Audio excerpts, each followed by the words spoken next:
Right. Our next entry is, this is actually saying 1-3. I don't know if you can read that.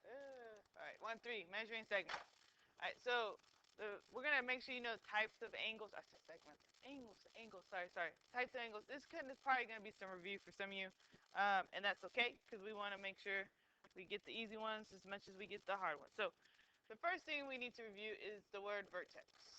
Okay, vertex of an angle is the common endpoint of a ray of an angle. So the way an angle is formed is, first, just to recap, a ray has an endpoint and extends in one direction. So let's say we have a ray, I'll label it A, B. Okay. If you had another ray coming from the same endpoint, so now let's say I have this ray coming from the endpoint A, extending out in a different direction, make that C, because they have a common endpoint. This right here is my common endpoint. We create an angle, and I just abbreviate that wrong. So the angle that we've just now made by putting the endpoints together is angle BAC. All right. The other thing you need to know is that we name an angle by its vertex. We also name it by a number inside in the interior. So just so we know that, I'm going to add this part right here. If it's between the rays, this is called the interior of an angle. Sorry. Okay. Over here, if it's outside, this would be the exterior. I'm going to abbreviate that. Sorry, exterior of the angle. So we're going to just focus on the interior. And we can also understand that that vertex that we use to name it by, has to be the middle letter. Okay, so this is your example they gave you right here. I can name this angle by just the vertex. Right here is my vertex. So I would say angle Z, which is what they did for us. Or I can use the points that create the angle, which are X, Z, Y, okay, making sure the vertex is in the middle. So they did that one for us. I can go in the other direction, keeping Z as the middle. This represents the angle symbol. So I do the less than symbol, and now I put Y, Z, X, okay? Or I can name it just by the number in the interior. There is your interior number, okay? So I use my less than symbol again, put the number. So another thing we might need to remember is the symbol for angle. I spelled that wrong, sorry. It is that less than sign, okay? Now, the following they have up here are not, okay, is not the name of the angle, because if you look, the middle letter is Y and X, and it's not the vertex. It has to be the vertex for it to work. So the next thing we're going to look at, to make sure we can remember, are what we call types of angles, okay? And here's what I need you to be familiar with. Instead, now that we know this symbol, I won't write this word anymore, angles. This word right here. I'm going to now do the symbol. What's the symbol for angles? The less than, and do apostrophe S right there, angles. You'll see that in the book as well, okay? Anyone recall what type of angle, what angle measure, what type of angle we have here? This would be an acute angle, okay? So cute, so precious, so small. See, it's small, so therefore, it is acute. An acute angle measures less, that's the L, sorry, less than 90 degrees. Okay, so this would be acute because its measure is less than 90 degrees. Now, if I look here, there's a couple things to identify. What do you think this angle is? If you said right, you would be so close. You'd be so close to being correct. Something you need to see, and we're going to need to add it to our example. It's the same thing we do for perpendicular. If it's perpendicular, it makes a 90-degree angle. So to show a 90-degree angle, I need to add that box. Okay? So just add this. This is very important. Must see, okay, for degrees, meaning we must see that box right there for 90 degrees. So once I see it, now that I have it there, I can say this is a right angle. Okay, a right angle is equal 90 degrees. All right, over here, what do you think this big, kind of big, is bigger than the cute, it's bigger than the 90. So this is what we call an obtuse.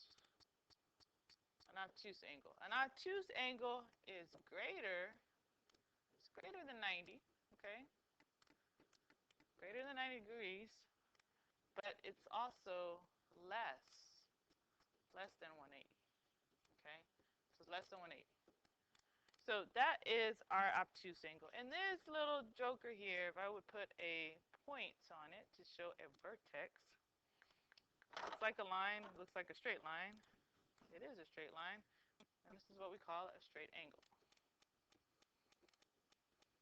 Straight angle equals 180 degrees. So that takes care of our angle types. Now, just like when we had addition postulate, we have that also for angles. So I need you to copy what I have highlighted, also the examples. You need to pause the video. I'm gonna go ahead and move on to the example. So the first thing I need to make sure we have and recall is right here, this B is in the interior of the angle. Okay, and I abbreviate interior. When we create a point in the interior, I can draw a ray from that common vertex through that point in the interior, and it divides up, not necessarily equally, but we create additional angles by doing so. So what I have is, I'm going to use the number notation to name the angle. I have angle 1 here, and then I have angle 2, actually, over here. And our total angle that we started off with, angle AXC, and I'm going to put this arc on the outside, that's my third angle. So the angle addition postulate just states that I can add up my parts in the interior, angle 1 plus angle 2, it would equal angle 3. So add that as well to help you see the parts and recognize them. And so when I see the word interior, that tells me I'm going to use the addition postulate. Just like when I have a segment, I see the word between, I'm going to use addition. When I see the word interior, I'm going to also use the word addition, or think addition. So on our example here, which we're going to do, we're going to solve for P. This is if angle LYN is 125. So we're going to start label the given, just like we did on the segment, the measure. And I forgot this little m, to make sure we understand that. Whenever I see this little m right here, that means, okay, the measure of the angle, okay, the measure of the angle, the degrees, okay, the degrees. We'll get into radians. That's another way of measuring angles. So the measure of angle LYN, so I'm just going to follow the points L to Y to N. I can see now that's the whole angle. So I'm going to put a curve on the outside. It's 125, and I'm going to label that 125. This is what is the measure of angle LYM and MRL. So I need to figure that out. Let's go ahead and label those. Well, LYN to L to Y to N. L, Y, and M. Sorry, M.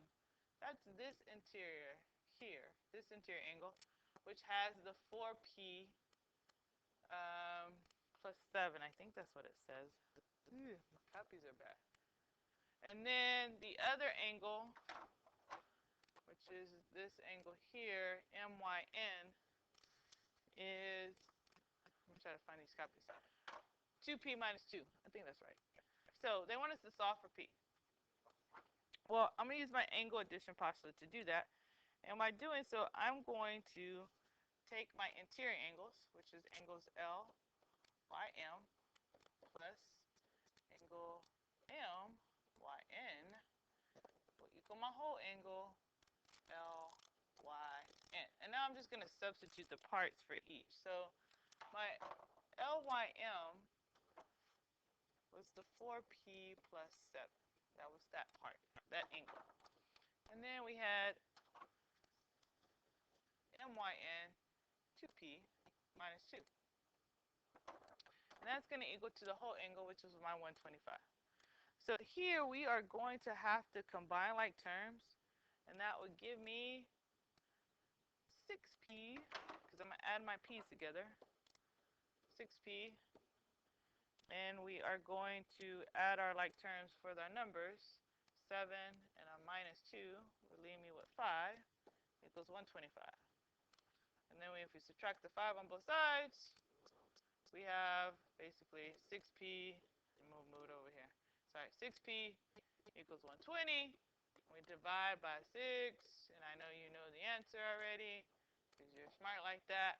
P equals, what's 12? How many times is 6 going to 12?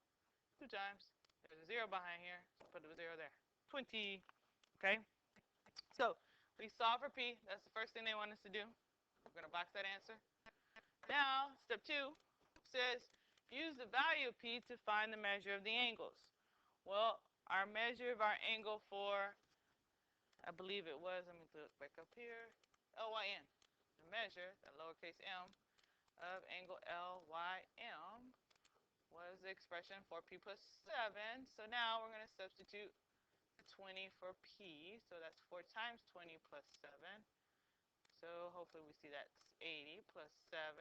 So the measure of angle LYM would be 87 degrees. All right, so we now have that. And we can work smart, not overwork. So, or we can plug it back in. It's up to you. But let me just tell you, if we know this is 87, hope you can see that's 87. And I know the whole angle is 125. Then I can figure out what remains by just subtracting 87 from, so I can do this. I measure angle M, Y, and is 125 minus that 87. Does that make sense? I think it does. I think you know that. Or if you want to, you can do the expression, which was 2p, I believe, minus 2. So 2 times 20 minus 2 would give you both answers, will give you 38. Okay? So either way, I just think instead of doing the algebra, I can just plug it back in. So that is our examples. Let me make sure. Make sure. Oh, we got some exercise. We're going to do these together. Extend this page. Sorry. All right, so X is in the interior. That's the key word right there. Interior. Of angle LIN. So I'm going to first, it doesn't have to be accurate. I'm going to sketch this angle LIN. I'm going to make mine acute. L-I is the vertex. And X is in the interior, so inside, in between. I knew that was going to happen again. Can't win for losing. All right, guys. Fast forward. Go to the next video because I got to fix this. I just got locked up again. Chihuahua.